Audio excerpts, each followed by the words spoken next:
50 টাকা দামের কেক আছে। 50 টাকা দামের কেক আমাকে নাই। তো আমাকে একজন বলছে যে 50 টাকা নাকি কেক আমার এখানে 50 টাকার কোনো কেক নাই, কারণ ভাই আমি এখনো মানবতার ফেরিওয়ালা হইতে পারি নাই।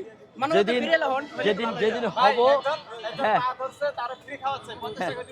আমার একজন বলছে যে জাকির ভাই স্টলে 50 টাকা দিয়ে কেক পাওয়া যায়। তো আমি আসছি। গুজবে কান দিবেন না, গুজবে কান দিবেন না, এটা হচ্ছে জাকির ভাই, অপপ্রচার।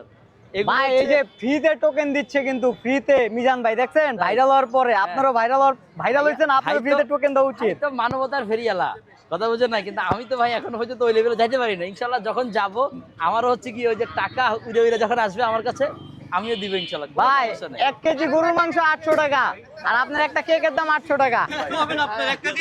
তাই বড় ভাই এখন কত হচ্ছে ভাই, যখন ওরা এত সুপারিশ করতেছে ভাইয়া 60 থেকে 50 টাকা আপনি ছাড়লেও তো পারেন। ও বড় ভাই, হ্যাঁ ভালো কথা ভাই।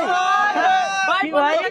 ভাই আপনি তো 50 জনের খাওয়ান দেন, এটাই। আপনি 50 জনের কেক দেন। ওখানে 50 জনের খাওয়াইতে পারলে এখানে একজনের খাওয়াইতে তাও অর্ধেক দামে দিতে, প্রবলেমটা কোথায় ভাই? আমার কথা বলেন। জি, আমার একটা সমস্যা। কি সমস্যা বলেন? তাহলে কেকটা পর আমি কানে বলি। এখন শুনেন, এখন উনি কানে শুনেন, এটা তো হবে না ভাই, এটা তো কেউ মানবে না। এখানে তো আরো আমার সাপোর্ট এখানে কিন্তু বেশি, আপনার থেকে কিন্তু আমার সাপোর্ট বেশি।